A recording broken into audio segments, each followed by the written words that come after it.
sobat rumah. Jadi di video kali ini saya mau sedikit info nih ke sobat yang ada di rumah. Kalau dari salah satu koral yang ada di akuarium laut saya ini itu lagi ada masalah ya, ada kendala. Jadi saya pengen kasih tahu sobat nih dari koral ini masalahnya apa dan penyebabnya itu apa. Jadi sobat, kalau kita lihat dari kejauhan sebenarnya nih nggak ada masalah ya dari koral yang ada di rumah saya ini, terlihat bagus-bagus aja. Tapi kalau kita lihat lebih detail satu persatu koralnya, itu kita akan lihat masalah nih yang ada di koral akuarium saya. Nah, kita akan lihat langsung untuk masalahnya ada di mana ya. Nah, ini saya sudah perhatikan beberapa hari yang lalu, seroja saya ini ada yang aneh ya. Gak biasanya seperti ini. Terlihat kurus, mekarnya juga nggak bagus ya. Kita lihat dari sampingnya sobat. Nah, cukup jelas ya. Serojanya ini agak kurus dan juga terlihat tidak mekar ya. Nah, ini juga saya tuh lihat di belakang ini ada yang putus. Nah, itu tuh.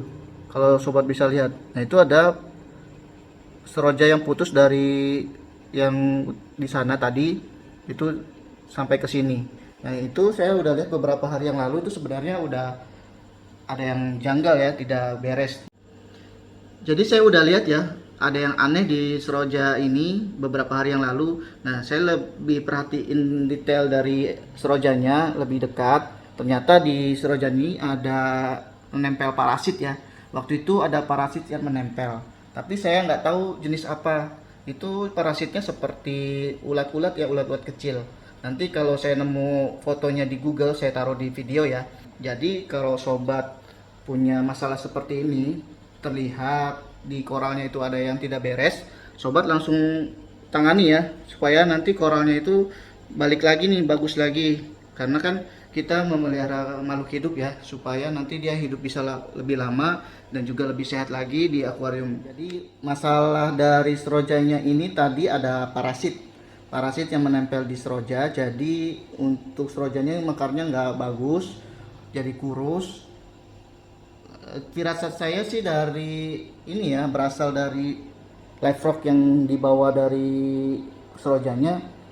Karena waktu itu saya masukin itu tanpa dip ya, tanpa saya bersihkan dulu nih serojanya, jadi saya langsung masukin aja. Itu karena kesalahan saya, murni kesalahan saya. Jadi kalau kita beli koral dari toko, sebisa mungkin kita dip dulu supaya nanti hama dan parasit yang ada di koral itu bisa mati ya.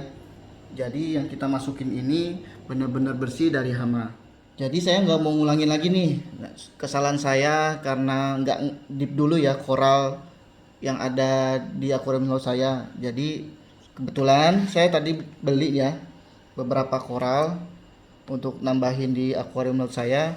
Saya beli green star polyp sama polip cengkeh ini. Lalu ada beberapa ikan juga yang saya beli untuk nambahin di akuarium laut saya. Ada ikan keling, ada keranjang Bali, lalu ada dakocan 2 ekor. Untuk kita bisa basmi nih hama dan parasit yang ada di koral sebelum kita masukin ke menteng, sebenarnya banyak nih produk yang udah dijual di pasaran, di marketplace juga banyak nih yang jual. Tapi saya kali ini mau coba nih salah satu saran dari penjual di toko akuarium laut. Katanya dengan produk ini bisa juga nih kita basmi hama dan parasit yang ada di koral.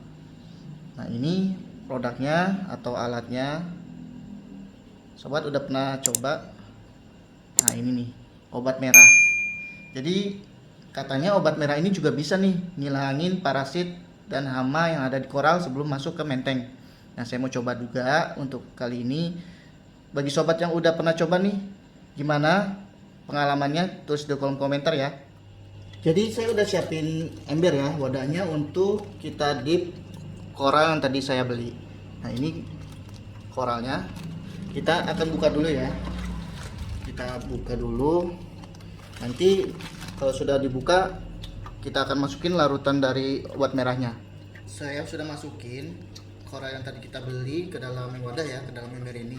Yang pertama kita aklimasi dulu supaya parameter yang ada di menteng sama yang ada di dalam ember ini sama ya, supaya juga nanti koralnya itu tidak stres saat kita masukin ke dalam menteng. Nah, kita aklimasi dengan seperti ini. Oke, cukup. Kita udah lihat tuh ada hama atau parasit yang ada di wadah ini, yang ada di ember. Tadi sebelumnya kan saya untuk aklimasi dulu ya, saya kasih air dari menteng supaya parameternya sama. Nah ini tuh kita bisa lihat tuh udah ada kelihatan tuh hama dan parasitnya. Kita akan dip ya, supaya nanti koral yang kita masukin ke dalam akuarium itu benar-benar bebas dari hama dan parasit. Kita akan masukin ya sobat, obat merahnya ke dalam wadah ini untuk basmi hama dan parasit sebelum kita masukin koralnya ke dalam menteng. Saya nggak tahu nih ukuran pastinya, katanya sih cukup 1-2 tetes aja. Kita akan coba 2 tetes ya untuk di kali ini, mudah-mudahan sih nggak ada masalah ya nantinya. Kita masukin ya sobat, 1, 2. Oke, cukup. Jadi ini sobat hasil dari kita dip koral tadi. Cukup banyak nih, beberapa hama atau parasit. Mungkin di kamera kurang jelas ya, tapi kalau saya lihat dari aslinya itu cukup banyak nih yang keluar dari koralnya. Jadi semoga koral yang tadi akan kita masukin ke dalam menteng itu bisa bebas ya dari hama dan parasit. Untuk koral yang tadi kita dip udah saya masukin ya. Nah ini ada green star polyp dan yang di sana polip cengkeh. Nah itu udah saya masukin, tapi belum mekar ya. Kita tunggu aja nanti. Jadi sobat, sebelum kita masukin koral yang kita beli dari toko masuk ke dalam menteng kita, sebaiknya kita aduk dulu ya, sehingga dari koralnya nanti itu udah bisa bebas dari hama atau parasit. Terima kasih untuk yang sudah menonton video ini sampai akhir. Semoga video ini bisa bermanfaat dan sampai jumpa di video selanjutnya.